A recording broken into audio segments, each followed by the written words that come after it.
Oh, what's up, guys? Welcome back to Frugal VC. Got a really exciting live show today. In an hour, we're going to have John Mazzoni from NFT Domains, NF Domains, NFT, however you want to say it. You know, all those things that get that .algo address. He'll be on later, so we'll keep an eye out for him. He's going to come on about 12:30. We're going to talk about XGov. There was a huge XGov space yesterday. It was really, really interesting. Talking about all the things that are wrong with XGov and what we can do to improve them. I took a few notes. Unfortunately, I left it on my other computer, so I have to go hop off and grab that on sometime. So he's going to be coming on later. Otherwise, we're just going to get right into Algorand news to kick things off. Well, first we'll go through the charts. I've got something on Solana and SUI and Gala as well, so we'll try to cover those. I'm not sure how much we'll get to. Like I said, John's going to come on in a half hour, and I'm going to try to do this. I like these Friday morning, evening live streams. In fact, I should tweet this out. Hold on, let me tweet this out. Because I just want to make sure we're sharing it. Yeah, so I listened to the whole 4 hours, well, almost the whole 4-hour space. It seemed to be kind of wrapping up after the last 20 minutes or so, with 20 minutes left, but I just kind of had it on while I was doing all kinds of other things. And I just wanted to listen to it. I wanted to hear it. And it was a lot of the same issues that I had. A lot of the same issues I had were the ones that people were talking about. So just the fact that it seems to be kind of self-serving, that you can sort of have a team. First off, there was like some kingmakers because they had their big whales. So basically big whales who are XGovs who you kind of have to kiss butt to, as they were saying, to get your project passed. And there's ways to game it where you could have, you could basically vote for yourself if you had enough Algorand. So you could take Algorand that you have and leverage it to get more money from the foundation, regardless of the strength of your project. That was one of the issues that came up. So I kind of, what I did is I took notes of some themes, some general themes. So that's what we're going to touch on with John. Let me just tweet out this link. Hey guys, we're live. We will have Fisherman to talk about XGov. Well, then plenty of Algorand, Gala, and Solana just to keep us occupied.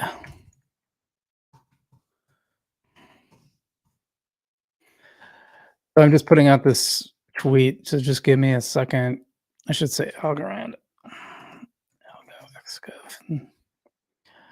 All right, tweet it out, and let's see, how's everyone doing? Find the live stream here.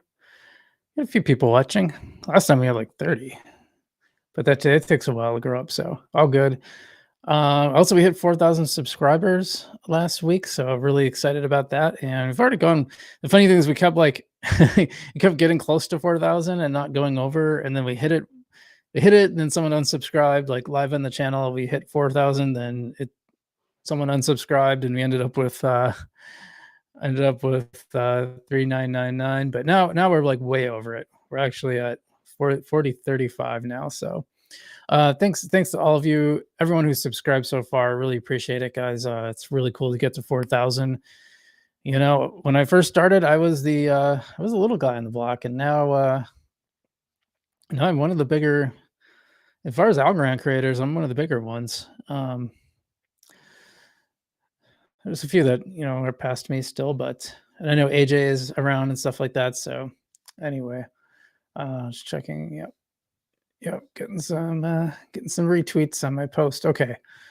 But enough about that stuff. Like I said, we got John coming on to talk about XGov. John is the founder of Non-Fungible Domains, and he led a pretty interesting space yesterday about XGov. So we're going to cover that. He's going to come on in about an hour, a little under an hour now. But in the meantime, we got plenty of Algorand news, and we are sponsored by Non-Fungible Domains. So I do want to make that clear, and I want to give a big shout out to them because they've been supporting the channel. And I met John at Decipher. I really liked him. I thought he was doing the right stuff.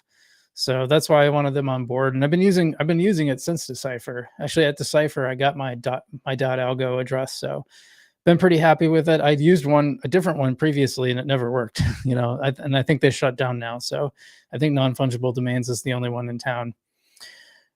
But and also big shout out to Fractal Monsters. They just keep building. They got mentioned in the Algorand podcast, which is actually really good. I was just listening to it earlier, heading out to an assignment.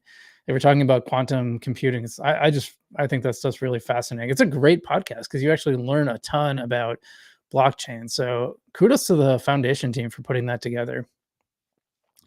Well, I guess we can look at some charts. Let's go to the crypto charts. But if you haven't liked and subscribed already, I'd love it if you'd go ahead and do that. And again, thanks everyone who helped us get to 4,000. Now we're trying to get to 5,000. So you can help us get to 5,000. Someday when we're at 100,000, you'll be able to say, "Hey, I was there from the early days." And as always, you don't have to smash it. You can just press it gently. So interesting enough, we're actually pretty low on Bitcoin right now, just under 67,000. Still, what's kind of surprises me though is we're still in greed territory. Seems not that greedy to me, but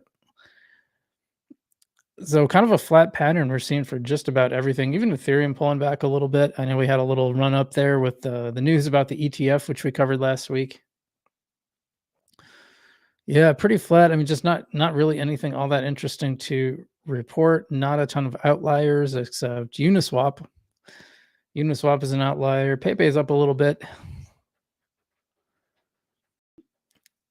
Kind of everything's down a little bit, and then dog with fat. I told you guys this 1,000 times. Don't underestimate the meme coins, man. Yeah, they're stupid. And this is one thing I almost tweeted this. I haven't tweeted it yet. I probably will at some point. My top 3 coins for utility are not my top 3 coins for price action, but I hope someday they are because I think that's ridiculous. I think when crypto matures and becomes a real force beyond, us hobbyists, but when it's really just being used in the background of a lot of stuff, I think, I don't know for sure. To me, I'm surprised it doesn't work that way now, but apparently meme coins, if it's got an animal in the title, it seems to do pretty well. Why? I have no idea. I guess it's really a meme thing. Yeah, here's Floki again, up 11%, I have some Shiba. I have some Doge too, like very small amounts. Actually, my Shiba is a moonbag. This BitGet token is doing pretty well, and I think isn't BitGet one of the exchanges. Yeah. Otherwise, Core is doing well. Ondo is doing well, and actually, Algorand on the week is actually up 1%. So I don't know, back down to 61. It was 63, 64 a couple times. I've heard someone say it actually got out of the top 70. I didn't see that. And then this Jasmine coin is up 46%. That's wild. But this is what you see in a bull market. You just see some coins all of a sudden just pop off out of nowhere, and just think that the top 100 will look drastically different week to week. Whereas, you remember in the bull run, like in the bear market, like everything was just kind of down and nothing really moved all that much compared to now. Chili's is up. Notcoin up 140% on the week. That's crazy. I'm pretty sure this one wasn't in the top 100 not that long ago, and it's about 1 cent a piece. I've been debating just buying a meme coin bag, like saying taking $100, buying a bunch of meme coins. Maybe we'll buy like 4 of them, 25 a piece, and just see what they do, just as a little experiment. Let's see. Yeah, KuCoin's up there too. Mina, actually, Mina was one of my good performers, and it's still up. I mean, I think I bought it in like 23 cents, so I'm doing all right on that one. Safe. I'm a little worried about anything with safe in the title these days. Here's Book of Meme, and I've heard like someone was I watched this video where this guy was talking about PayPay Coin, which is not PayPay, but PayPay Coin, separate thing, but you can't get it on Coinbase. So you got to find it. I've got some chat now. Let me just go through Vestige. I want to show the Algorand charts because I want to talk a little bit about this. So it could be poised for a little pop up. Um, so I learned this from a crypto trader a while back, and it seems to largely be true that when the RSI, so this is the RSI down here, and this is these are the Bollinger Bands. And what he was telling me is when you have sub 40 on this has to be on the 4-hour chart, which is what it defaults to anyway. So that's nice. When you're at the bottom, when you're toward the bottom of this around 40 or less, and you hit the bottom of the Bollinger Band, it's supposed to pop back up. It doesn't always work, but eventually it does, right? So you can see here it's at the bottom, it's toward the bottom, actually touched the bottom of the band, and then so we've been at this bottom of this band with a pretty low, but not super low, not sub 40. So we'll see. We might get a few bounces. This might pop down, and then we'll see it rise up. That's a possibility. I've traded on it. I made positive trades doing this, but what I learned is that the amounts in day-to-day trading, you need a lot of capital for it to like really make anything decent. So I think I was losing more in fees than I was actually earning on the trades, or was it kind of a wash, or it just didn't really add up much. So I was like, oh, I'd have to put like a ton of money and then do it. So I think that's interesting, and let's just see what. So Nico, yeah, Nico is now in the 1, 2, 3, 4, 5, 6, 7, 8. It's top 8 of coins. Actually fell a little bit. So yesterday, Nico is the coin of Realms, which is a metaverse, and some of you probably saw my video on it. Nico is the coin of the Realms metaverse project. So they just released Spaces yesterday. It's probably still live, in fact. Let's just see.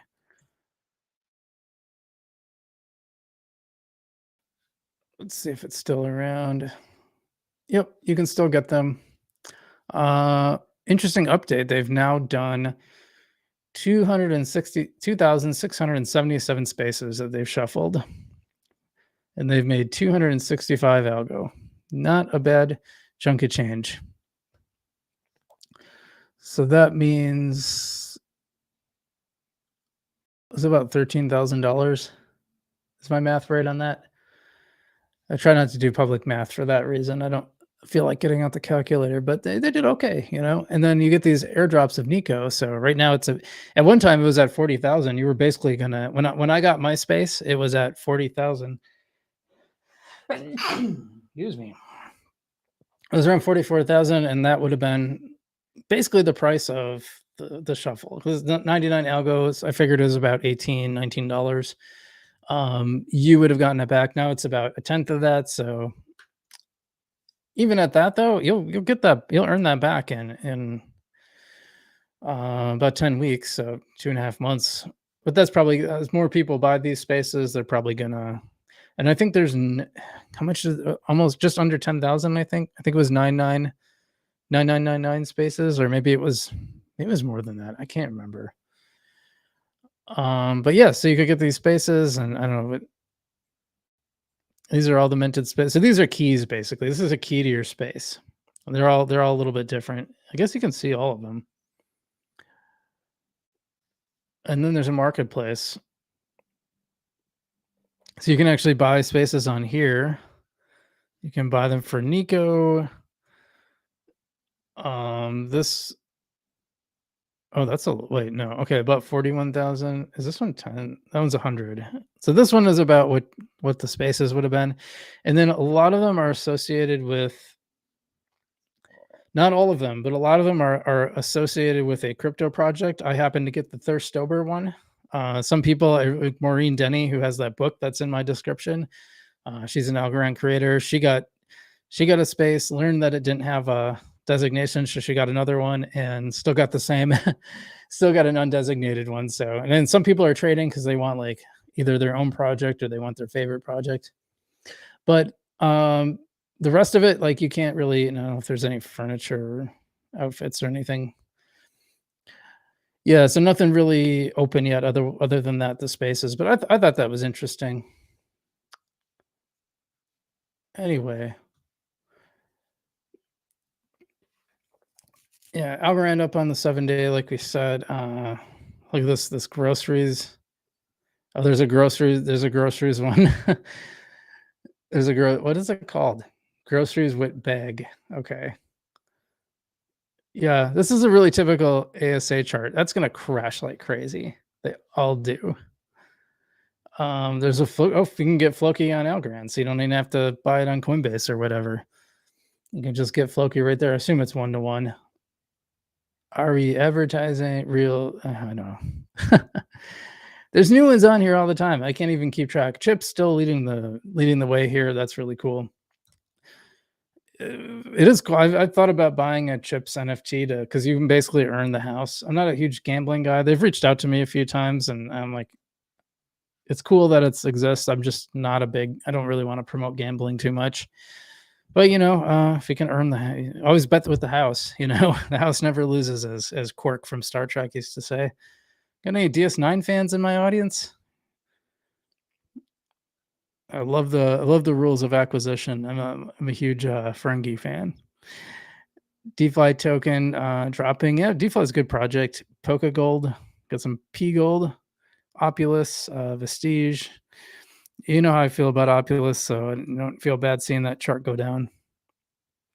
Gore is a pretty cool project. I've been talking with them a little behind the scenes. Just hard to, I don't. I'm not in a place where I can just live stream whenever, so it's hard for me to. It can be hard for me to set these up. It kind of has to just align, and it takes some flexibility on other people's part too. So it's kind of like, hey, I got this opening. Can you go? No, okay, another time then. Is kind of how it works.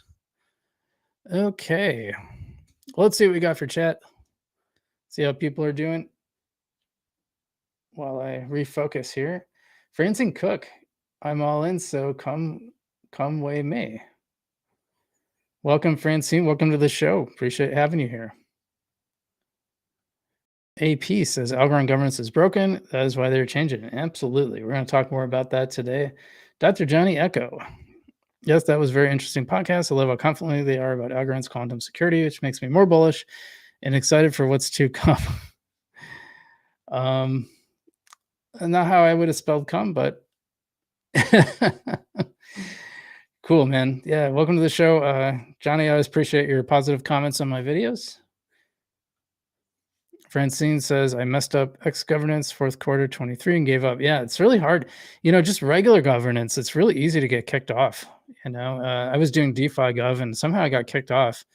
I'm not really sure how, because you don't really tell you what happened either, Yeah, and then, yeah, you have to wait a year. Exactly. Frustrated because they advertise auto vote, which I could never find. I just don't think. Joe Lynn, welcome to the show. He says, for QBC, we're able to vote for governance. I just can't complete my vote. I have not been. I tried last time just because I had stuff locked into DeFi and TinyMan anyway. So I thought, oh, I'll throw it on there. We'll see what happens. And I got kicked off, and I'm not really sure why. The only thing I could think of is if the pool that I had locked in was rebalanced, it might have put one of the amounts under the amount. I guess I should have found a different way to do it. I don't know.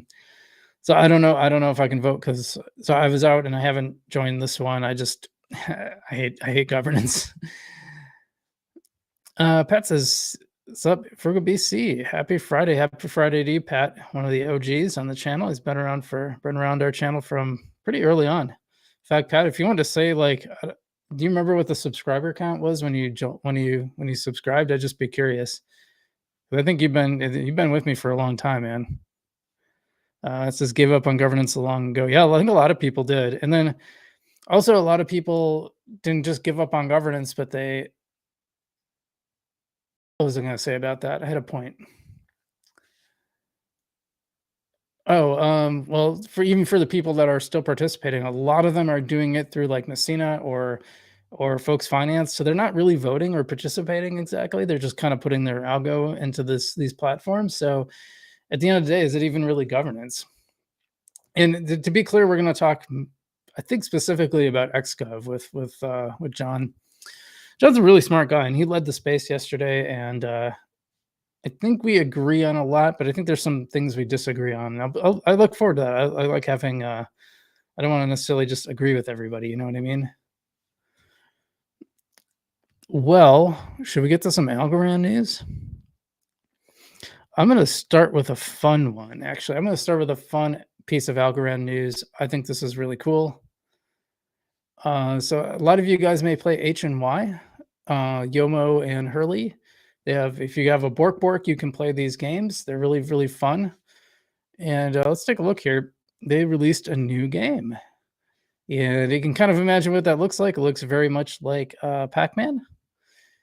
And you can, if you want to, if you go to their Discord, you can actually play a preview version of it. So you can actually try it out without, because as you know, like if you have a Bork, you can play this retro arcade. I think it's a good idea, which I think is a cool idea. I like how they do that. So, and I was talking with Ice Age Algo about this, .algo about this. In real life, actually, he was passing through my town, so we had lunch together, and he was telling me about Borks, and he was going to lend me one. I'm like, well, they're only like, I think I got one for like $15 about, so I'm like, yeah, I can just buy one and try it out. And it's been pretty fun. I play it. You can win NFTs. You basically win. If you win the games, you can play every 4 hours, and if you win, you can buy NFTs, or you can put these tickets toward NFTs, and maybe you'll win. I haven't won one yet, but, and then also they do Zerkers on XRPL. Anyway, so that's a new game. I think that's really cool.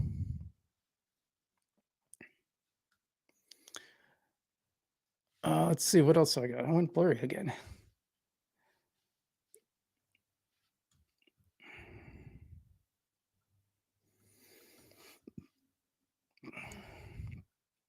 Well, you remember how everyone says this is a zombie chain? Algorand is a zombie chain. Well, Chain Trail, we keep having evidence to the contrary. So let's take a look here.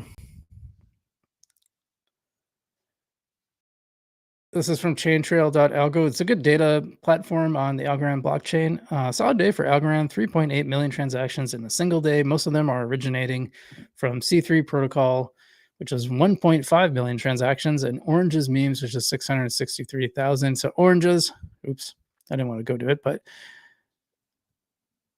this all came from John Allen Woods making an offhand comment about his mom having 4 oranges.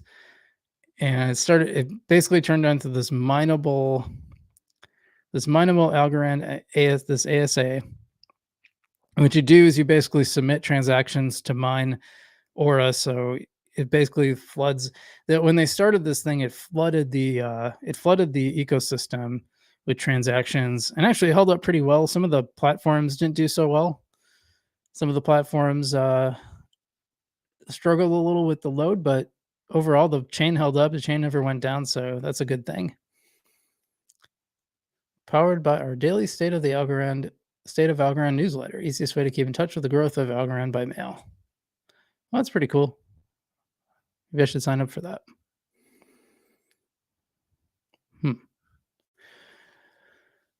Let's see what else we got. Is it blurry? No. Oops. Wrong one.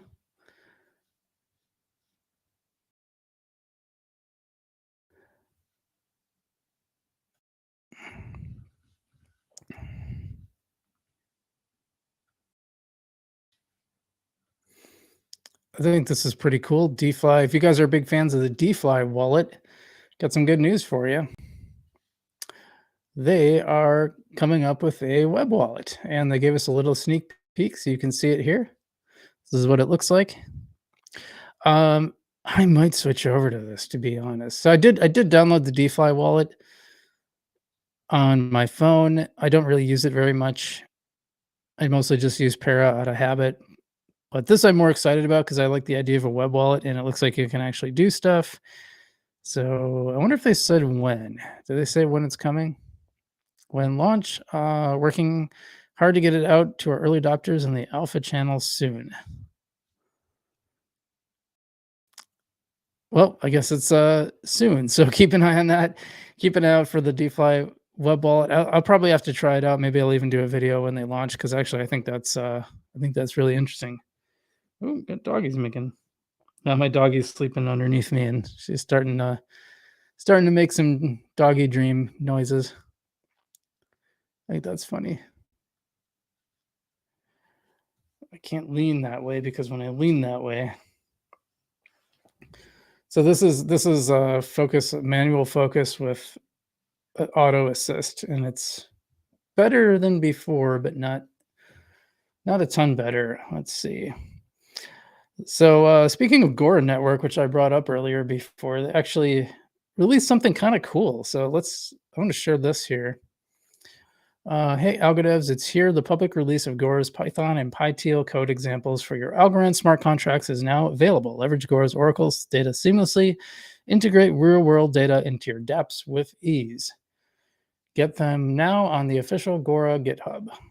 So yep, you can get it in Python. You can get the Python and the PyTeal versions, but it's kind of cool to have like sample code like that. Probably good if you're learning because you can see what the code should actually look like.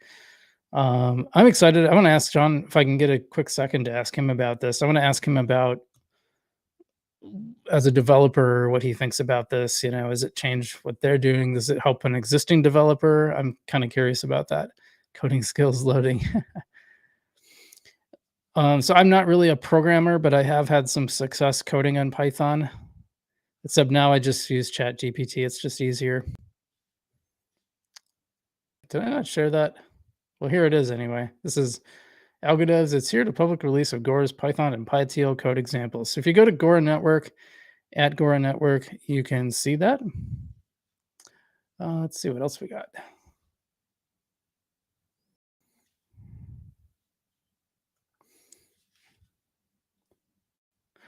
So I mentioned Realms before, and I really like what they're doing. They just had the public shuffle, which I thought was pretty neat. They just had the public shuffle, and it's a metaverse that's going to be built on the Algorand blockchain. It's coming soon. Whoa, we got a lot of chat now. We'll get to the chat in a second. Well, they're actually getting attention outside the Algorand ecosystem, and this is always exciting. Clarissa, this is from Clarissa. Wow, I can't speak today. I got to do my enunciation exercises. Clarissa York, who I did not know, but she has 2.5 million followers. So she's kind of a big name to be talking about Realms. She says, so you haven't heard about Realms, built on the Algorand blockchain with Unity gaming engine. Realms is a multi-layered cross-chain digital universe poised to redefine digital ownership and user engagement within communities. Realms features a set of mini virtual worlds, or realms as the local calls them, with over 70 sold out NFT projects from various blockchains. Are they all sold out? I didn't know that. These mini worlds are themed corresponding to their NFT projects, bringing unique characters and atmosphere into the Realms universe. Places and NFTs. At the core of Realms are the spaces minted as NFTs where users can have ownership, management, and customization rights. Kicking it off with 99 realms, the project offers. Okay, I was wrong. It is just under 100,000. It's 99,999 spaces, which one can move between the different realms for continuous growth and interaction. All these things in the spaces, including buildings and plants, are NFTs to ensure that the commitment to the project is to real digital ownership.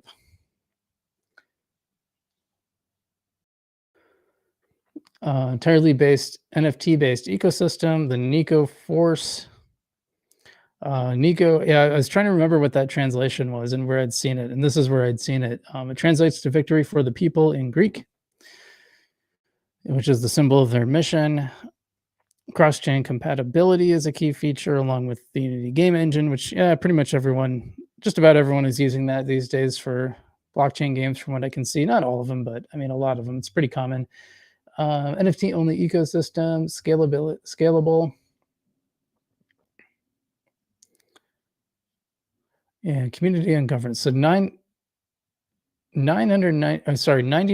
realms, spelled with an X, but almost 100,000 spaces. So I'm guessing those are in the spaces, multiple spaces within each realm, I guess. Focus on user inclusion and decentralized decision making. Realms is a unique venture that defines the new ways of digital landscapes. Plunge into this innovative world for feature of, and this got about 200,000 views with 715 likes. A lot of people from the Algorand community very happy. This is what the characters are going to look like, by the way. Yeah, people are really excited. I'm pretty excited about it too. Like I said, I always hold the caveat that like you don't really know until everything is live, but I like what they're doing. It has a lot of promise. I thought for $20 it was worth giving it a shot. And so if Algorand was $1 and I had to pay $100 for a space, I might have thought twice about that. But for a little under $20, we'll throw a few bucks at it and see what happens. A lot of people from the Algorand community, but it might be showing me that because will it bring people from outside? I'm not really sure.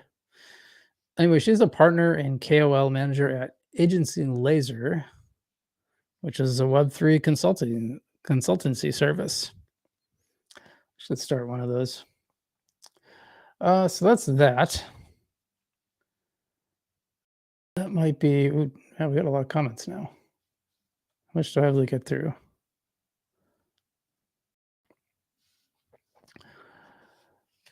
So I got some more Algorand news for you. This one's a pretty big one, I think. This is This is from Napster. You guys remember Napster?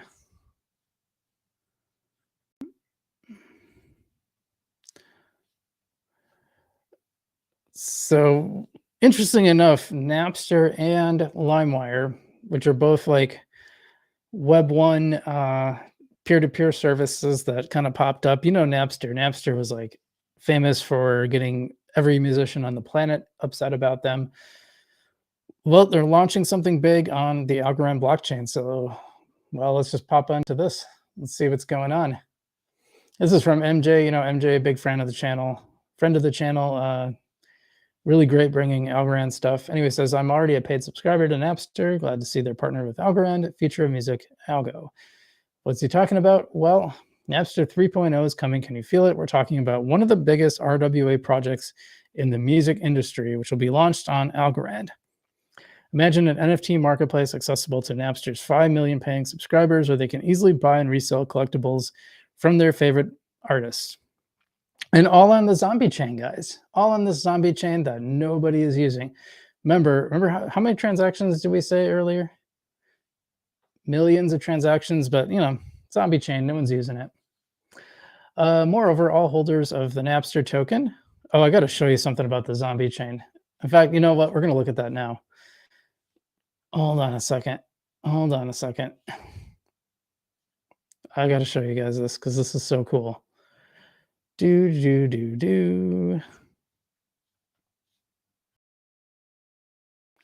not that one.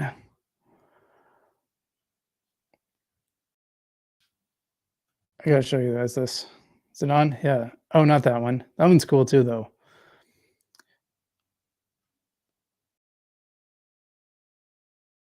This is from MacGyver. He's a regular viewer of the channel. Look, so this is he created this. This looks very this makes me think of like an NES, like a cutscene, which I love. Maybe a Super NES. That's so cool. He says, fun fact, the Dead Chain Diaries was think tanked after watching an episode of, well, that's me, BC. His reply to a person calling Algo a dead chain made me wonder what a dead block would look like and how it can thrive even when others don't understand it or how to read data. So I inspired this whole series. That's really, really cool. And actually, I like it too. I like the little piggy and the running away and the guy, the Jason. Like this looks like if they made Freddy Krueger the Super NES game. I love games from NES and Super NES era. I think it's the best.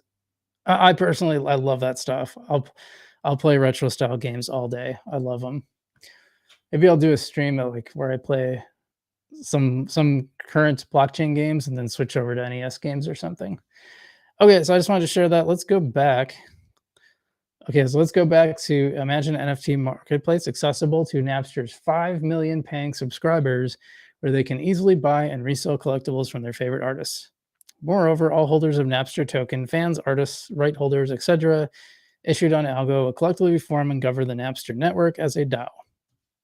That's kind of cool. Normally, I'm not a big fan of every project needing to have a token, but if it makes sense if it's like for governance sake, which Tiny Man is doing too, and I'm really excited about that. It says, how can that not be exciting? Well, I agree. Why did Napster choose Algorand? Highly scalable, low fees, instant transaction finality, forkless, green. From their white paper published on the Napster Foundation website, you can read, another important feature of Algorand is its inability to fork. Remember we talked about how that's a big deal? Remember how we talked about that? If a blockchain forks, it creates a mirror chain with duplicate assets. While forks may be beneficial for NFT or for holders of fungible tokens, it would entirely defeat the purpose. We're still making noise, right? Okay. It would entirely defeat the purpose, where was I? Of NFTs, uniqueness and verifiable ownership. Algorand's consensus protocol and immediate transaction finality make certain the chain will not fork and will not duplicate digital assets. Yes, we haven't had much information for a while, but Napster hasn't stopped hiring over the last few months. In the latest job postings visible on the Algorand Foundation website, there's always a mention of Web3 products and services.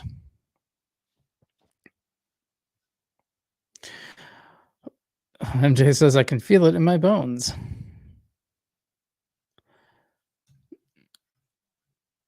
Well, Sir Barkalot says, misleading to say it chose really, when it's co-owned by the foundation. Also, Napster dialed back their Web3 initiative because of a backlash of its user base. No wonder, considering the Ponzi's fraud going on in crypto.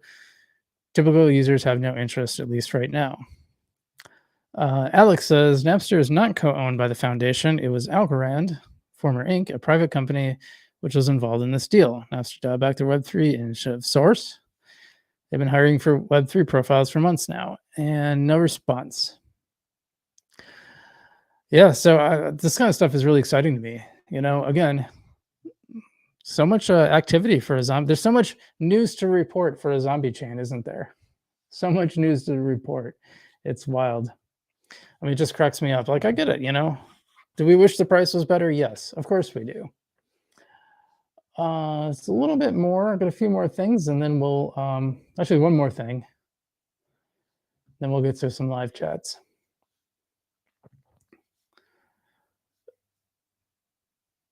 And this is just a quick little tidbit from Arrington Capital. You remember this whole thing where Arrington Capital totally punted on totally muffed the ball on putting together this algo fund. Like they had all this investment from Algorand into this fund and then just did nothing with it, and claimed some malfeasance by the foundation's part. But then the foundation said, cool, release us from the NDA and we'll talk about it.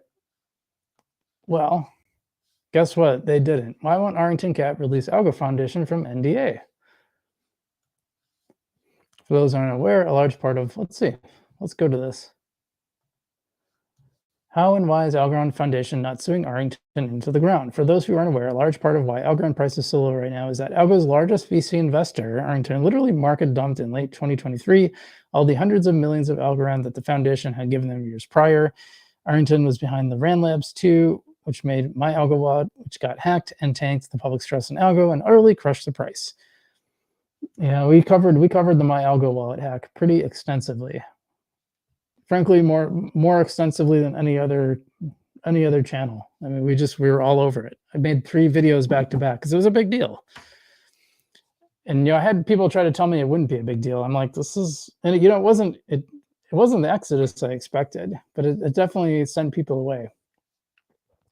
Following the hack, my Algo Arrington dump doubled up on the destruction with the aforementioned market dumping of literally hundreds of millions of Algorand. Michael Arrington has in more ways than one harmed Algorand and everyone in this community and all of us holding it. He has a large responsibility, if not sole responsibility, for Algo being in the dumps. He has done basically nothing positive for us, just harm and destruction. I don't get how or why the foundation isn't suing Arrington Cap into the dirt and recovering the funds they stole.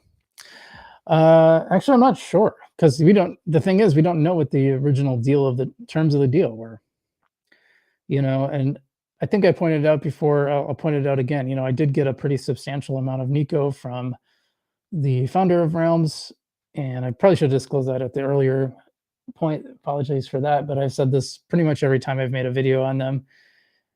And, I gave a gentleman's agreement that I wouldn't sell it, and honestly, it probably wouldn't have a huge impact if I did, but, I made that agreement and I said I would, so I'll hold to it. But yeah, if you didn't have, if that wasn't spelled out in the agreement, then that's probably kind of on the foundation's part. And they might have been really, really excited to get this deal done, so they didn't. The fact is, we don't know a lot about the terms of the deal, and we don't know what. We're not going to know a lot because that NDA is still in place. My thought is probably it doesn't look good for Arrington because otherwise they'd be happy to release the NDA if it made them look good. So that's my thought, but hard to know for sure. Fantastic Mr. Spock says, I want to know how much money he put in, how much he got out. Well, I think the foundation put up, was it 50 million algo? Or it was half of 50 million, but I think they put in the other half. I'm not remember exactly how that worked. But yeah, they backed out. So I don't necessarily know if the timeline is 100% correct on here. I haven't verified it, but I didn't know they were behind Rand Labs too. And they got Rand Labs got a lot of money from the foundation. I think they were one of the top receivers of the old grant system. Anyway, that's the Algorand news. Let's get to chat because we got a lot of them. Wow. All right.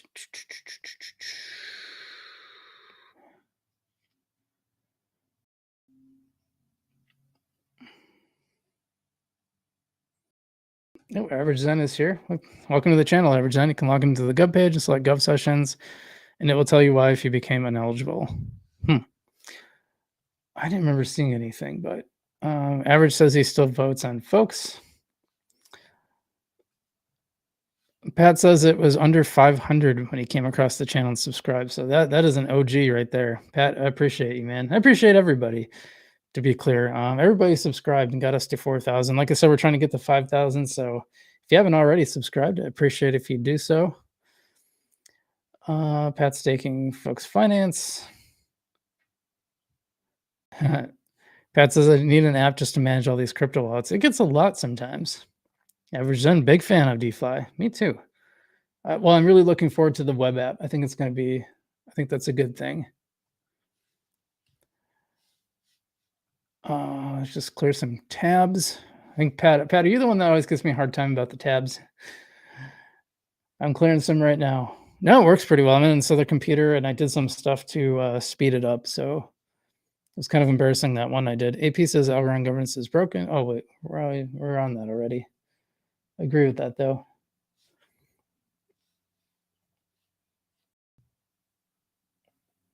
And did I somehow back up?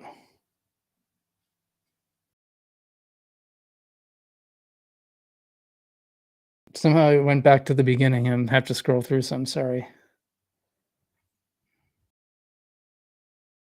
Pat says, out of focus, thought my Friday night began a little early. It did for you. Should sell some zombie chain t-shirt merch. I should. Maybe I should ask MacGyver. Sometimes he's here on the lives. I don't think he's here today. I should ask him if he wanted to like partner up on a shirt design or something. That's a good idea. Pat, that's a really good idea. I appreciate you, man. No one wants to buy my Frugal BC hat. It's still a little blurry, isn't it? If I go full manual, it's really hard to get the focus right, but it might be the better option, maybe. But then like I have to change it around when I go use it as an actual camera. You keep talking about the Gary network, dude. Like we don't cover Solana that much, but if I ever get to it, I'll get to it. Napster would need to be easier to use than Spotify. A tall task. I don't know. I subscribe to Spotify, but I kind of hate it. Like a band that I really love came out with a new album and like, Spotify didn't even think to show it to me. That's crazy. But they'll show me stuff like that I've never heard of. Like, why don't you show me the thing that like I'd be pissed if I was a band. I want my fans to see the new album that I put out. It's not like that happens all the time, right? But I think it might have taken as a signal, like I wasn't really interested in the single. I want to see the album and then play it because like a single doesn't do me a lot of good. Ever since I hate to say it, but Napster isn't facing the same environment as when they were last popular. Yeah, I'm kind of curious what it'll actually look like. Algorand Foundation should approach Spotify to add algo as payment option. That could be cool. Hello, BC. Hello, Average Zen. Pat says, when we do a more in-depth look at SWE, actually, oh, there we go again. If I move to the side, hold on. Okay, here we go. Actually, I have some SWE news today if we're going to get to it, but we only got 15 minutes, so I don't think we're going to get to the SWE news. I'll have to save that for another day. Yeah, it was you, Pat. Movie keeps 1,000 tabs open at any time. Well, I might just need that tab. You never know. Average Zen says, my wife does that on her phone, drives me nuts. Showing your age, BC. Only people our age listen to full albums. Might be true. Might be true. Yeah, in fact, if you guys are wondering, there's a new album by the Marias. They're not a huge band, but they're actually getting pretty big. I think their tickets were kind of expensive now. They're kind of like a chill, kind of loungy, jazzy pop kind of a sound. Really cool. Grupo Trading Group, Vancouver, BC here. Hey, cool. When I was in Vancouver, I was looking for a BC hat. Surprisingly, I never found one. I was kind of surprised. I was only there for a couple days. I stayed with a friend in Seattle. And we drove up to. She lent me her car, and I drove up to Vancouver for a couple days. Kind of a cool trip. It was a lot of fun. Okay, well, while we're at it, I think we got time for one more. We're not going to get to SWE. Oh, I didn't even have that much SWE stuff, to be honest. I had a couple of SWE things, so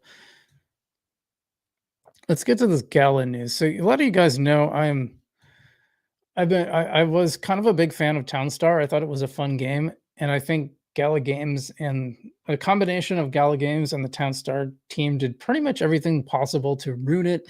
And they're to me they're the epitome of how not to do Web3, because the playbook seems to be sell a bunch of really, really expensive NFTs and then keep your game in perpetual beta and never really, really launch.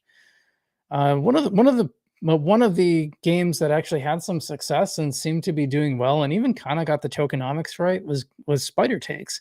So unfortunately, there's some really bad news for Spider Tanks, and they've been fighting with Gala just like every other games studios, and I think this is pretty illuminating. So let me share this with you.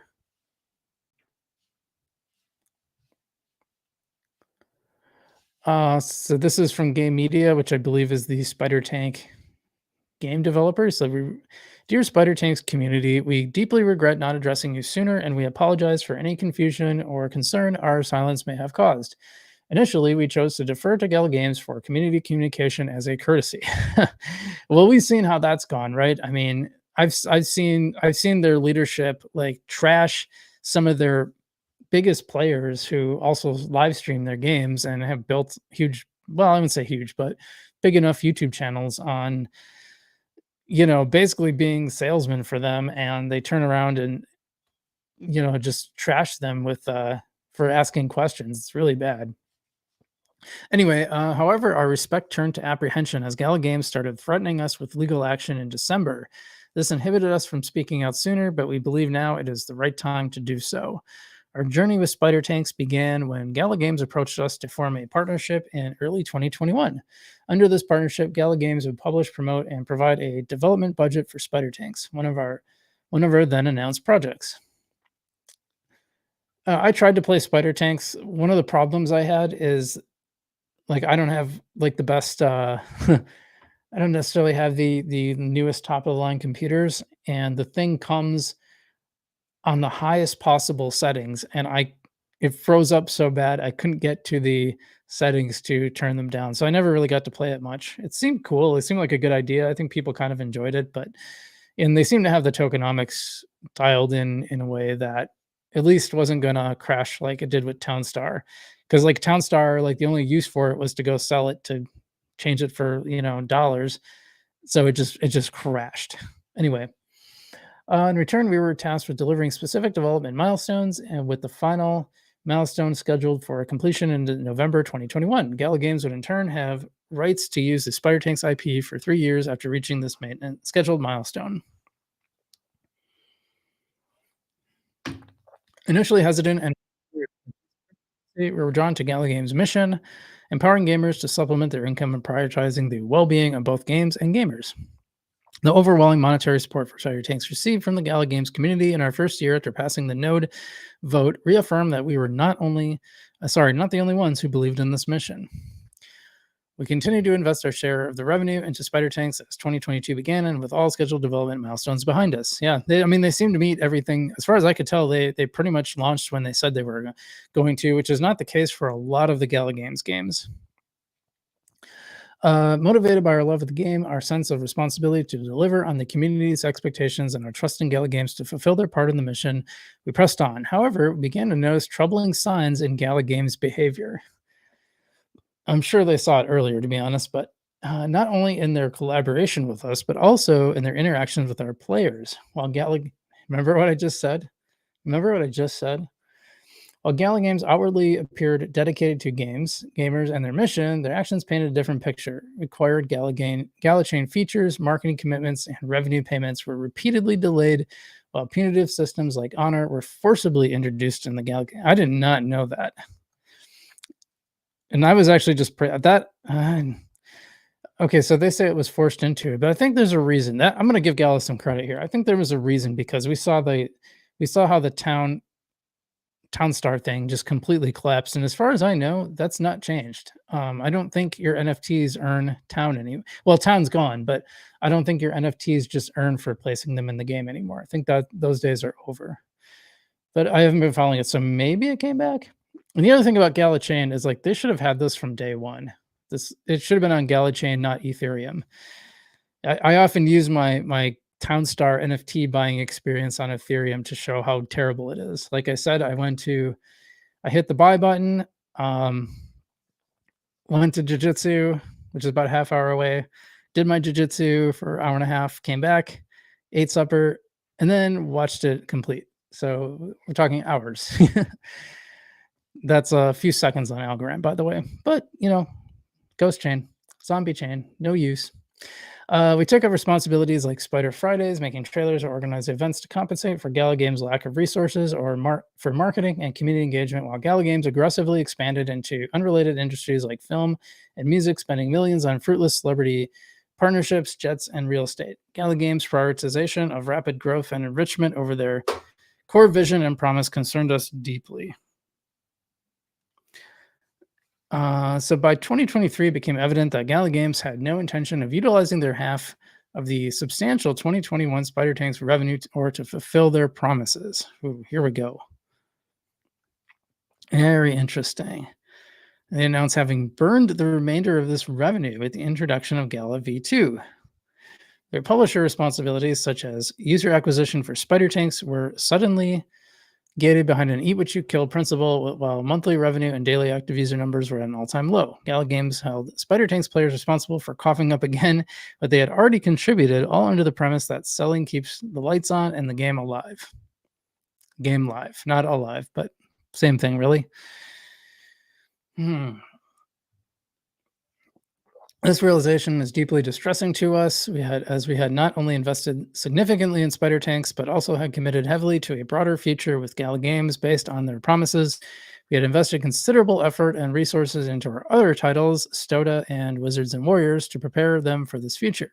Contracts for these titles were drawn up by Gala Games and signed by us, but despite initial letters of intent being signed and Gala Games leadership continuously expressing their desire to have these titles on the platform, these contracts never ended up being signed by Gala Games. We have gone as far as purchasing a new office building, fully prepared to accommodate new talented staff to work on these titles and Spider Tanks. Moreover, we had redirected all our focus and resources away from the revenue sources we had prior to our collaboration with Gala Games. So we should not be distracted from Spider Tanks and our future with Gala Games. We're fully committed to Spider Tanks, its community, and the future of Gala Games. Looks like they tried to address the concerns. They brought solutions. Gala Games basically stuck to their pattern of making promises without delivering them, further deteriorating our trust. And we've seen that from multiple companies now. There were big issues with Mirandus, I believe. Vox had problems. A lot of these games just never launched. So by 2023, they basically had exhausted all their avenues, and they couldn't allow Gala to continue their commitment to the game, to use their commitment to the game and IP to enrich themselves at the expense of the community. So they're forced to fully disengage from further investment in new content for Spider Tanks. Since then, Gala Games has publicly defamed us in an attempt to shift blame for their shortcomings. In their effort to eliminate us, they have resorted to legal action and sought to unjustly take our intellectual property to further their own agenda. They have tried to portray us as opportunistic, greedy, and evil, a mere projection of their own behavior. Now, remember the two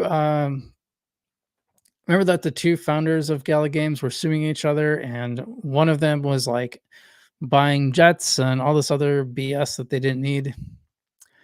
So there's lawsuits. There's lawsuits all over. There's other game companies suing them. It's just a hot mess.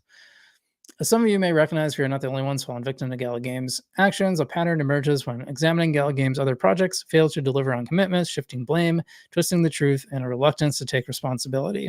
That's what we've seen, and whenever fans point out, hey, this kind of sucks, like, can you do this? Maybe you should do it this way instead. I mean, they just like trash whoever. They never listen. And they've tried to spin it too. Remember when they had to turn off earnings?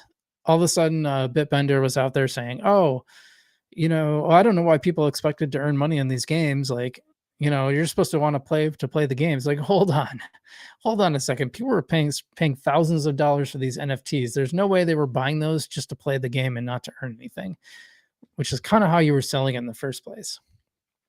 Other third-party developers are also entangled in legal disputes. With Gala Games, the internal Vox team faced terminations and accusations of dishonesty. The Mirandus team was fired and labeled as slow and non-cooperative. And numerous other projects massively lucrative for Gala Games in the past have failed without any accountability being taken by Gala Games. And that's kind of what we've seen. They don't really take accountability. Meanwhile, all of Gala Games co-founders, many shareholders, and many employees have been fired, bullied away, or sued. Also well documented by Lycan Warlord. So if you want to see really go in depth with this stuff, he's done some really good stuff. Old Man Smithers, his channel's kind of hard to find, but he's done some really great stuff on this too. And he came from the standpoint of someone who actually bought one of the early nodes. They really got screwed over. We understand that our story contradicts most of the information Gala Games has been feeding you in the past months, but we possess an extensive record of communications between Gala Games and ourselves, some of which has been and will be further made public in active legal dispute. This record should provide ample proof supporting our statement. For now, I got some stuff here, so if you want to see the stuff, for now we know that this narrative will resonate with many individuals, players, guilds, and other parties who are or have been involved with Gala Games in the past year or the past years. If this applies to you, do not hesitate to speak up. Yikes.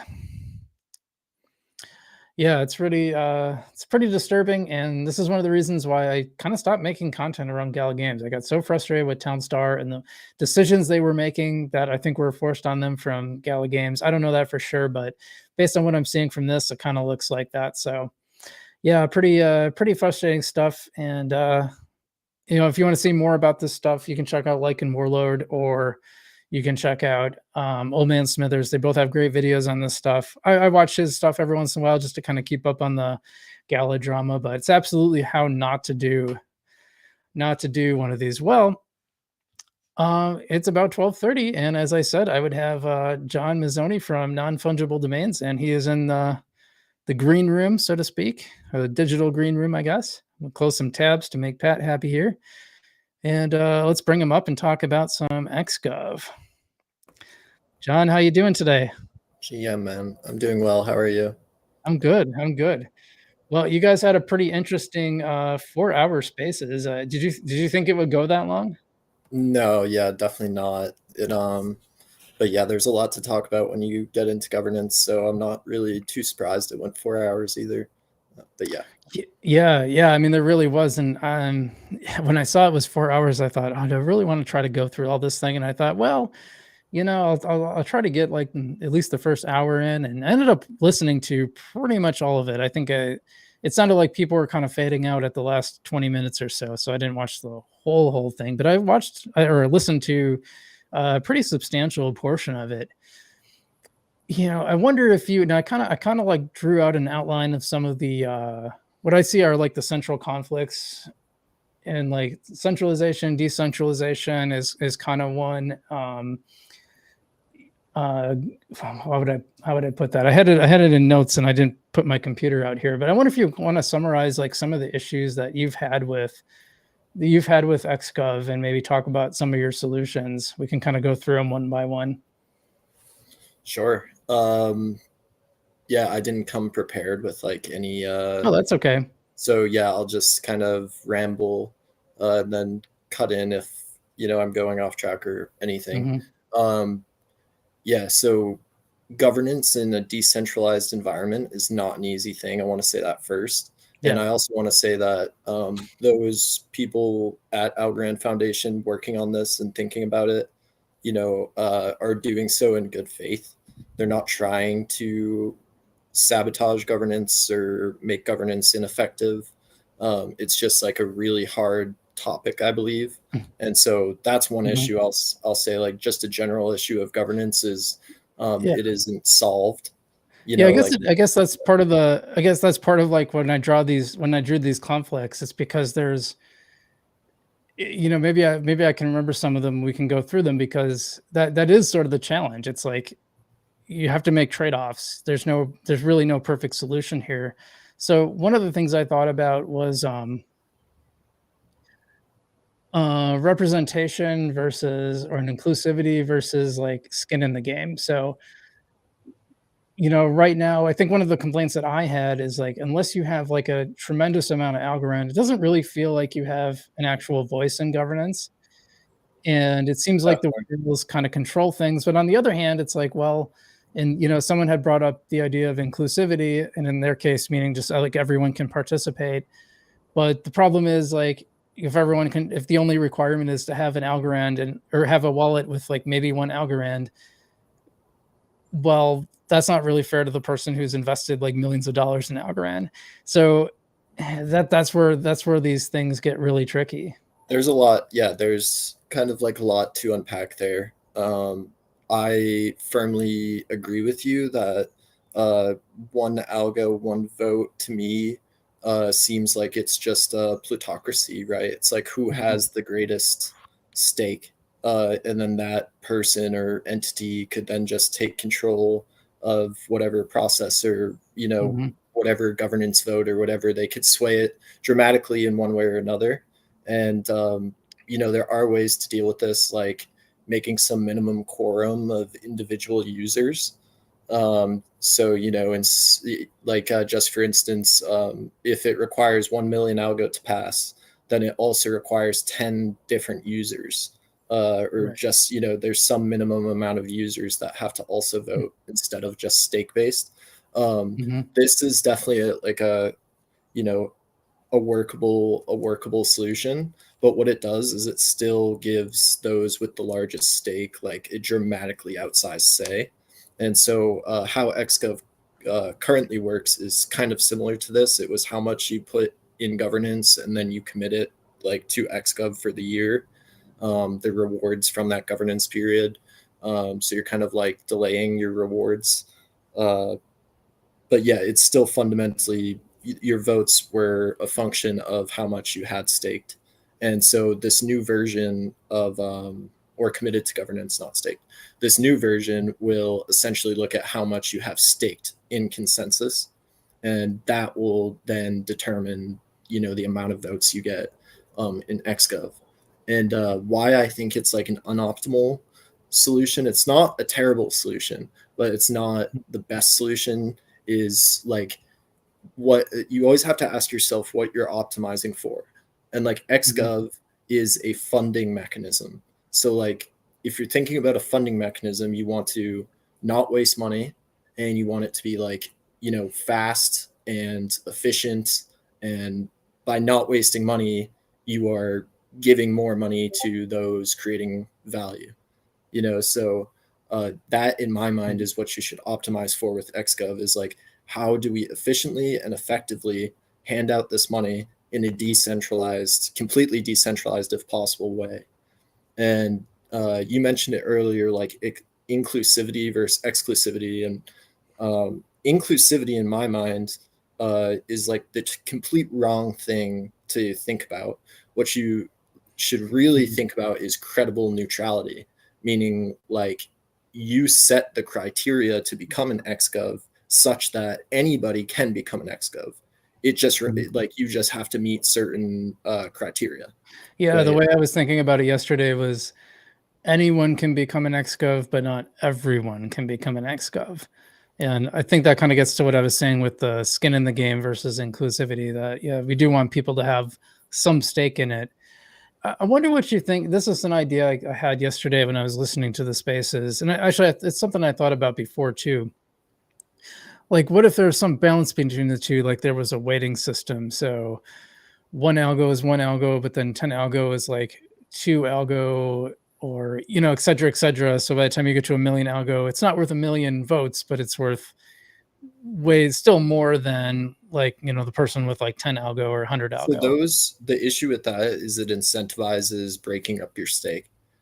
Like, essentially is what's wrong with that idea, is that like if somebody could benefit by breaking their stake up into a bunch of different accounts, then they will. That's So true. if you try and add some like function that decreases the amount of votes per algo you're holding, then they'll just distribute it across 1,000 accounts and optimize to some max Right. voting power.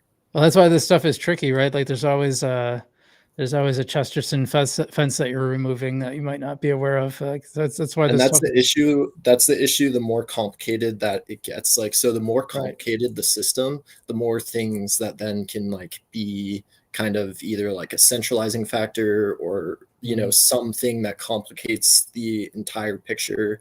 Like, just for instance, how XGov works now is there's only like a certain amount of votes possible per session, right? So what this does, you're directly competing with all the other proposals in the epoch or whatever you want to, in the period. So that's just an example of like, you make some design decision and then it ends up actually impacting like the output. So the simpler you can make the mechanism, the better in game theory, like, because then there's less little things that can kind of impact like how the game ends up being played.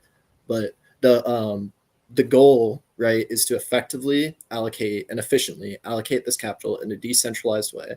And how you do that is by like qualifying the people that get votes, right? So that's like kind of central to my idea, was like, you need actual experts to be expert governors. Not everybody should be allocating money.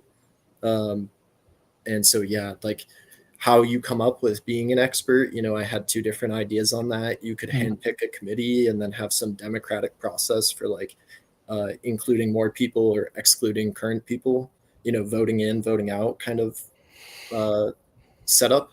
That was kind of like unliked. Yeah, I was gonna say that might have been your most controversial part of the spaces, I think, and probably because, I mean, I guess one could argue that ends up not being very decentralized, right? Which is, I think where you and I might disagree, though, maybe not. I'm not sure. I'm not convinced. To me, I see centralization and decentralization as a spectrum, and I think the goal for me with crypto is to kind of move things toward a decentralization, toward the pole, but not all the way. I don't think all the way there is ideal. That's just my opinion. I don't know. What do you think about that? Yeah, I mean, it's such a broad topic. Like, even when people say Well, it is, decentralization, right? Like, so I mean, but even your idea of like, generally speaking, I'm like a yeah. maxi for decentralization, because it's the hardest thing to actually accomplish. Like, and it's the strongest thing to actually accomplish. Like, if it has any little centralized point, then that point can fail, you know. And then it's like if one little centralized piece could fall and destroy your decentralized system, then it's not very robust, you know. So, That'd be my take. to push back on that though, isn't your idea of experts, isn't that somewhat of a centralized idea? No, I would argue it isn't. I mean, handpicking a committee, that is the centralized act, Mhm. you know, in the entire thing. But having a committee of 100 plus individuals, I would say, is fairly decentralized. But Mm. But who's to doing even I think the person who's doing the picking ends up being the centralizing factor, right? 100%. But if Mhm. that person, all that that person can do, who I said the Algorand Foundation should be that decider, because they are already in the central role of who, like, they determine what happens with XGov. So Mhm. they need to own that and come up with a system to decentralize it, right? Like, and that's what they're doing right now. Right. So it's not really a departure from what's going on. But That's fair.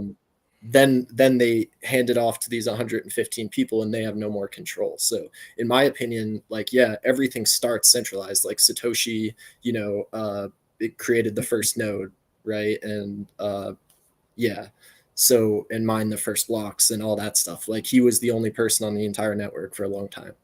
So yeah, just like, I don't know, they always start centralized. Somebody has to launch the decentralized protocol, you know.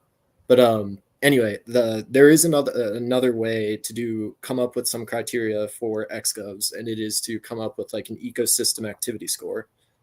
Who You know, I created a Medium article on this, and it's pretty short, Mhm. but it highlights like the general idea. And it's essentially you add weights to individual actions that you could do on chain, and then you calculate per account their ecosystem activity score.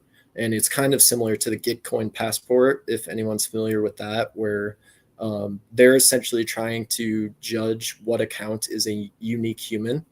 And so how they do that is through like a variety of you linking your KYC'd exchange counts to their app. And then they score you based on that plus like your account's history. But it's Mhm. very little on chain, and it relies extremely heavily on KYC'd exchange counts. I would like a completely on chain way to do it. Everybody Right. says that it's bottable if you do it all on chain, Mhm. but I firmly like don't believe that, because there are things that have a cost. Right. So yeah, it's all about like, if the cost to bot it is very low and the score that you get for it is very high, then it's going to be botted 100%. Yeah, I thought you had a But good if the point on the cost is spaces where high, you said, like, if you were doing, if you were doing the transactions, like, yeah, maybe you could create a bot that did all these transactions, but all those transactions happen. You can't fake that. So even if you did it, just like the oranges thing, like it created a bunch of transactions. Well, those are real transactions. Like there yeah. really was that activity on the chain, and it really led to, revenue for the foundation. Probably not like a ton based on it, but I thought that was a really good point you made on the spaces. Yeah, transaction fees are like one of the things that you can't fake, right? It's like you Mhm. either paid that transaction fee or you didn't, and it didn't go to you, right? It went to the fee sink, and it's like, you know, fully on chain that did not go to you. So there are things that cost money, and you just can't get around.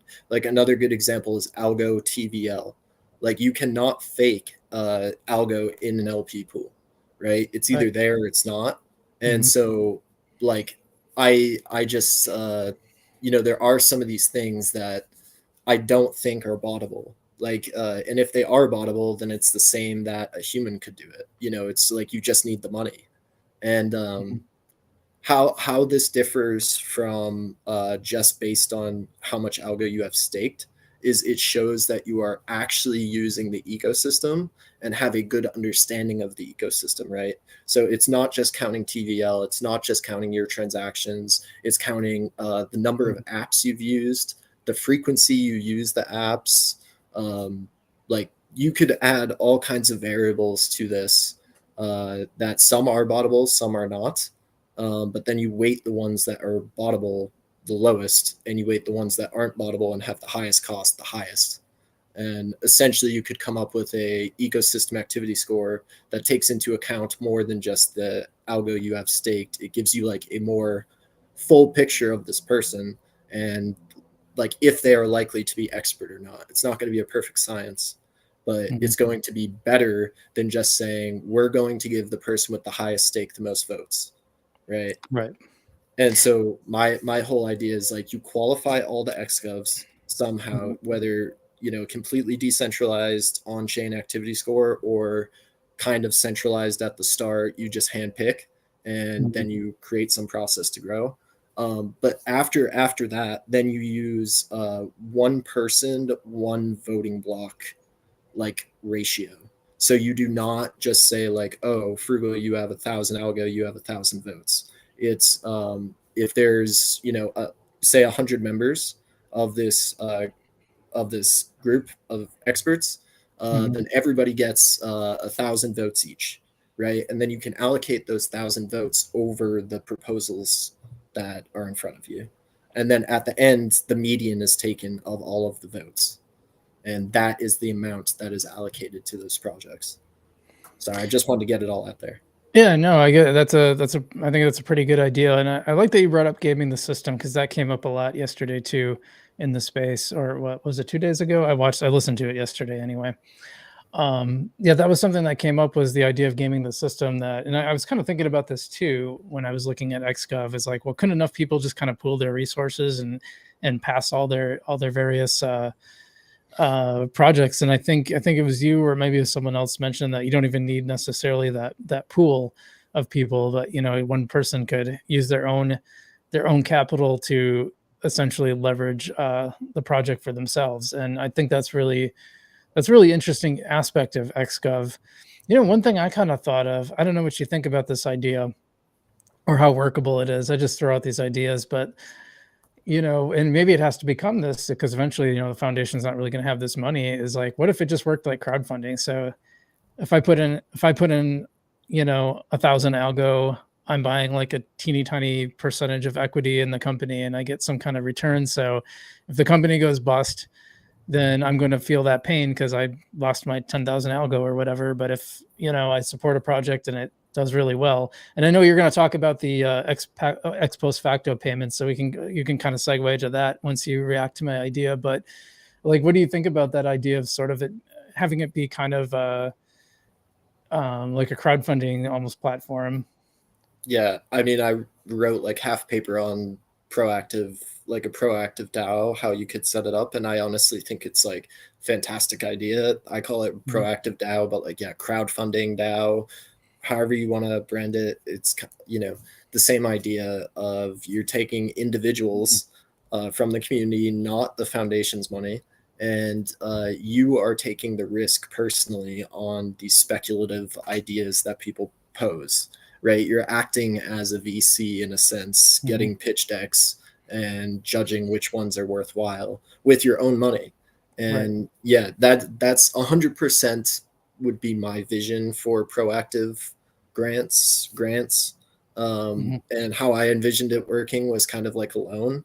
But you could really structure it in a variety of ways. Like um, equity is one way, but debt is obviously another way. So you could Oh give yeah. them 100K algo, right, from the DAO, and they launch, they make 100K algo, Mhm. and they pay you back 100K algo plus interest, and Right. the interest plus the principal is paid out to everybody who contributed proportionally.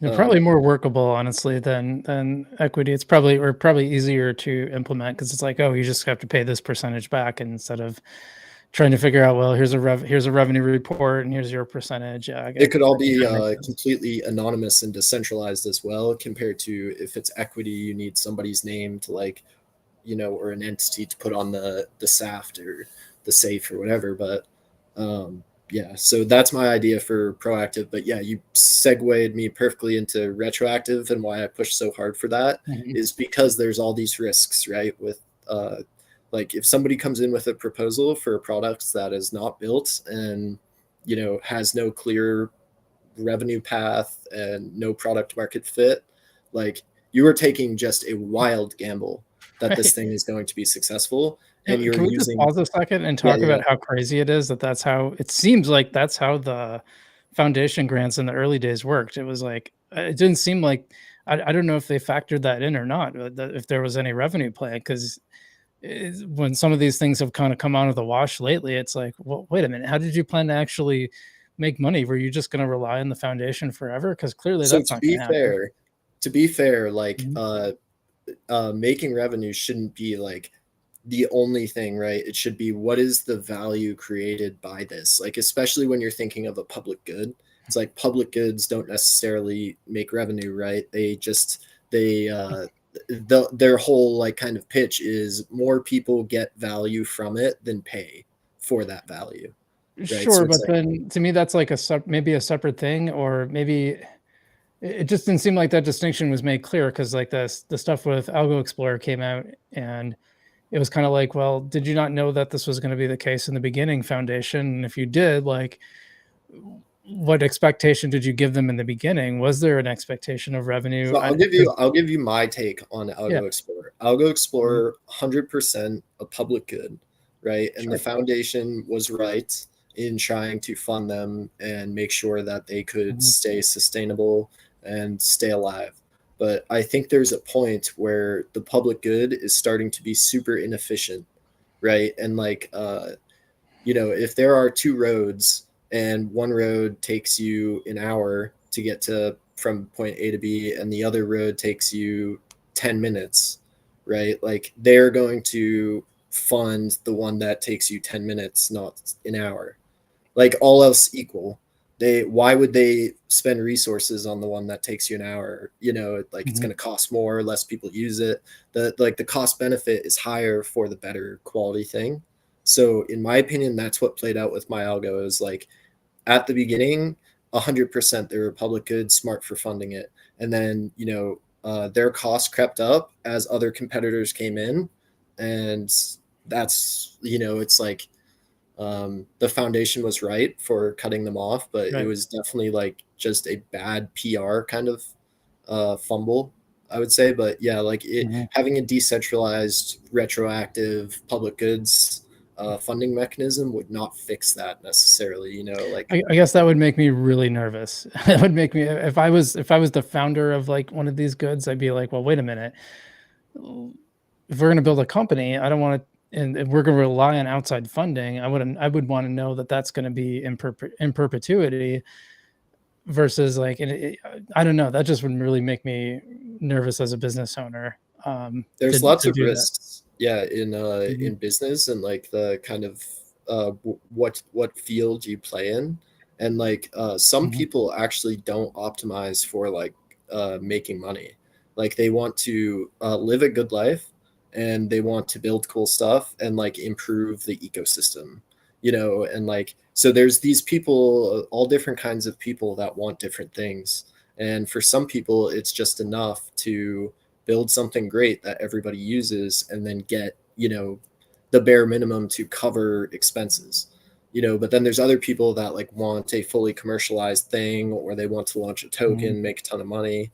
Like so yeah, I would just say like different people, and so I there's some people understand. that just like they believe in open source and they believe in the creating public goods, um, like to benefit everybody, No, I understand that, but also, like, if you're starting a business, you have all these people that are now relying on you to, feed themselves and their families and pay the mortgages and whatnot, and, I don't know anything about any of the people's personal situations, but it's just even if it was, there's no profit motive, like, it has to be sustainable, right?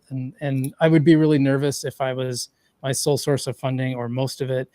Yeah, I don't know their full situation, but just from a business standpoint, even if the goal is sustainability, I'd be super nervous if my entire bucket of funding was coming from one source that can one day just say, you know what, never mind. Not that I think the foundation is wrong 100%. for doing it. I just wonder what the expectations were. But um, yeah, so I thought that was interesting, and I always thought I should chime in. actually it kind of surprises me that. These Oh, I'm things sorry. aren't What? well planned out. right? Like Yeah. things like Yeah. people are like, oh, I want to build an explorer, I want to build a wallet, I want to do this, I want to do that. And at the beginning of an ecosystem, it's like the foundation has a fuck ton of money, things are Mhm. good, like it's just build, build, build, build. Like, so nobody's thinking 3 years down the line, how are we going to pay for this? You know what Mm. I mean? Like that's the, you see this in a lot of L1s, new L1s. You know, it's not just an Algorand issue. Like the foundation over allocates at the start and then has to cut back, and the cutback is Right. really dramatic. Well, things to think about. Yeah. But I like your so I like your idea of retro. Did we get to that yet? The retroactive funding. I think that's really interesting. And the caveat I want to make is that our city does something similar. So, I don't know how many of the audience are familiar with TIF funding, tax incremental finance funding. It's a mechanism that cities can use to basically fund projects where they wouldn't otherwise happen.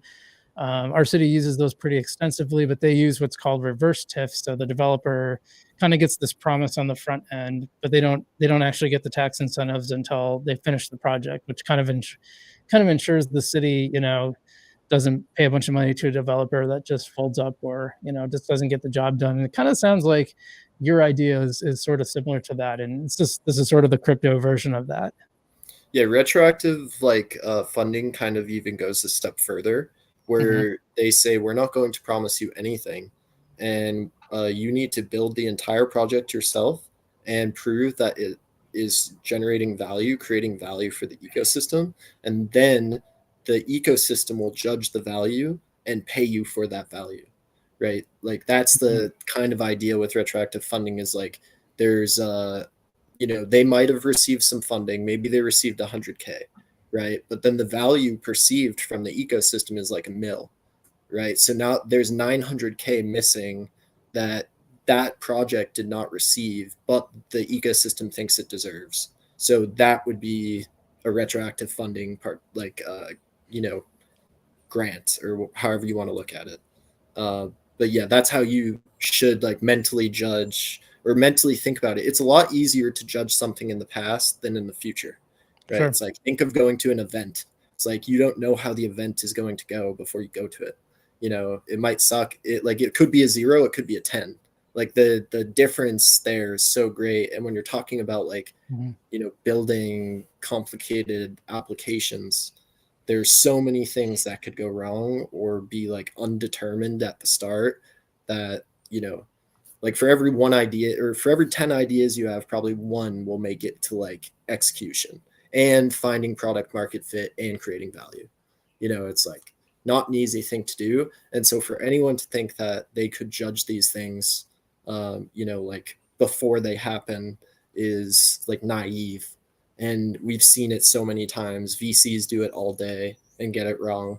Hmm. So yeah, that's my take on it. Like retroactive solves a lot of issues. Another issue it solves is you don't have to deal with milestones or deliverables.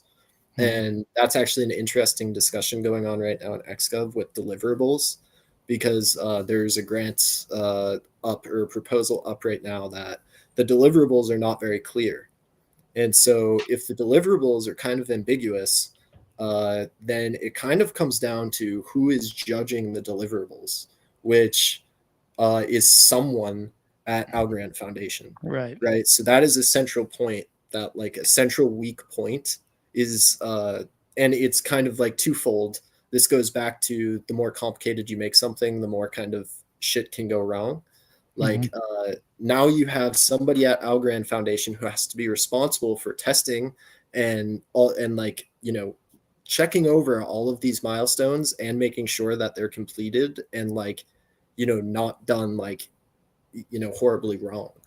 So there's so much ambiguity just in that, and then like the whole thing is just very problematic. And I see it coming to a head this period actually, because of this one proposal that the deliverables are not clear. And yeah, it's, I don't know what's going to happen with that, but it wouldn't surprise me if that grant was actually not paid out, you know because the Hmm. deliverables are so ambiguous that an argument could be made on each side of it saying, oh, it was completed, no it wasn't, you know? Well, But yeah. that's where I think it gets tricky on the back end, because even with that reverse TIF that I was talking about, one of the caveats is usually the developer guarantees like a certain value. So okay, we're going to build this building and it's going to be, we guarantee you it'll be valued at $12 million. And as long as it hits that valuation or higher, then you get the tax payout. But that's like a really easy metric. I would imagine the metrics around what what value, like if you said, well, what value did Algo Explorer add to I don't know, 4,400 million algo. I don't know. Like, I'd just be So spitballing numbers, right? let's do like a really rudimentary example. Let's Sure. use something that's still alive in the ecosystem. Pick one of your favorite apps from the ecosystem. Just think of one. All right. Let's just say, well, let's use yours. No, don't use us. Okay. Use Don't use someone. it. Okay. I'll do the other sponsor, Fractal Monsters then. Yeah. Okay. So Fractal Monsters.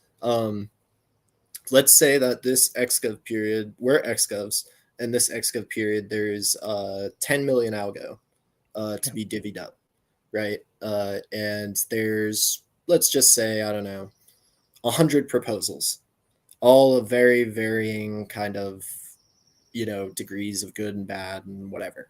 So there's 100 proposals, and you have 10 million votes to allocate.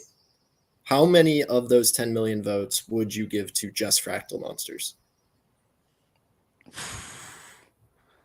It was 10 million, you said? Yep, you have 10 million to vote across all. So if you give Fractal 1 million, now you only have 9 million left, right? And you said there's 20 proposals? I said there's 100. 100 proposals. Yep. But a lot of them are shit, remember. So yeah. Gosh, at least 500K, huh? Probably 500K to $1 million. They're pretty big and they've been growing a lot. They've been doing a lot of work. Not just saying that because they're a sponsor, by the way. They no, I think that's an accurate assessment. Like, truly, like, like, and this is a great way to do it, right? Because you're not saying like, oh, like, there's a missing funding gap in Fractal Monsters of 500,000 algo. You're saying out of all these proposals and how much I have to allocate, they are worth X, right? And so in your mind, it's so much easier to deal with. Like, so then let's continue with the example. I say, I also think they deserve 500,000 algo. And then, let's pretend there's only like a few people in XGov. Somebody else says they deserve 1 million. And then somebody else says they deserve 0, right? Just a really simple example with 4 votes. This would never actually happen. But so it's 1 million, 500K, 500K, 0. And so you would take the median of those votes, right? Which would be 500K. And that's what they would be allocated. Okay. And so, yeah, I think it's a great way to kind of judge value and not so much the project necessarily being like, oh, we need X. And then people trying to determine if they do really need X. It removes that, right? And then it's you're just looking at how much is it worth to me? And then you take those samples from a bunch of people that are actual experts, right? And then you get pretty good, accurate scores, Yeah, that's the general list. So to kind of cap things off, like I know there were a couple of Algorand Foundation folks in the audience for the spaces when you were running it. Do you feel like a lot of the foundation folks are receptive to these ideas, or what do you think is the next step going forward with this? Yeah, totally. Like, they're very receptive, and I think they are trying to find a workable system in like their already designed kind of framework. But yeah, I just keep pushing for like, let's try and do it even better. Let's try and do it even better. And I'm not trying to like put down what they're doing. You know what I mean? So they're taking the XGov system right now, which is like very broken and everybody knows it, to something that would just be based on if you are staking, and then based on how many votes you've had. That will determine your voting power in XGov. And so, like, is that an improvement? Certainly, but it's not like enough. you know, so I'm just going to be that annoying person that is just never satisfied until it's like where I can't find anything wrong with it, you know, or I can't think Right. until I can stop thinking of the way to improve it, then I will just keep being annoying. And like I probably do annoy some of them, but I know a lot of the AF members, like they love people sharing ideas because they don't know everything either, you know, and so that's how you can get like a consensus among the Mhm. community is like people share ideas. Okay, this idea was popular, this idea wasn't, you know, like let's investigate, you know, the first idea. Well, John, I think that's why you're a great entrepreneur, because you keep wanting to you keep wanting to make it perfect. You know, you just keep wanting to make it better and better until you don't see anything wrong with it. So I like that.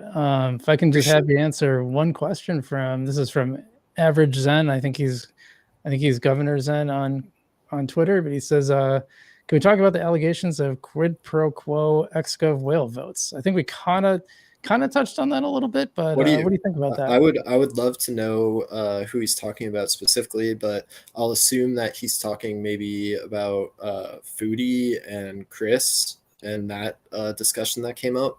I remember that. Um, where yeah, there's essentially like you know a whale and in this process, and you can just go tap them and kind of collude, or not necessarily even collude, but just ask for support. Right. um, so yeah, I think there's like, you know, given the framework, that is going to happen, right? Like that's just a function of how it's set up, is like people have votes, you could figure out who those people are, like obviously people are going to talk. um, Hmm. I think solving that is almost impossible. I think it's kind of part of the politics of the whole thing. Hmm. um, yeah, like, you know, if you have a really good idea, you should be out there campaigning for it and championing it and asking everybody possible to vote for it. So I personally like don't see necessarily anything wrong with it. The allegations that I did see some people make that, like, you know, are of questionable maybe ethics, are around like Chris voting for things that were specifically for Voy. Like, so that I think is a lot murkier of like a discussion.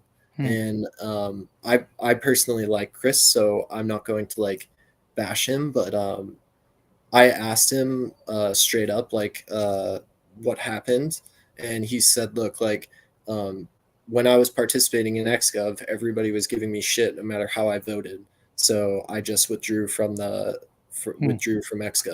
And I think that's like a fair take, you know. Just because he is the leader of the Voy protocol, like it doesn't necessarily mean he needs to be excluded from the Algorand governance protocol. You know what I mean? Yeah.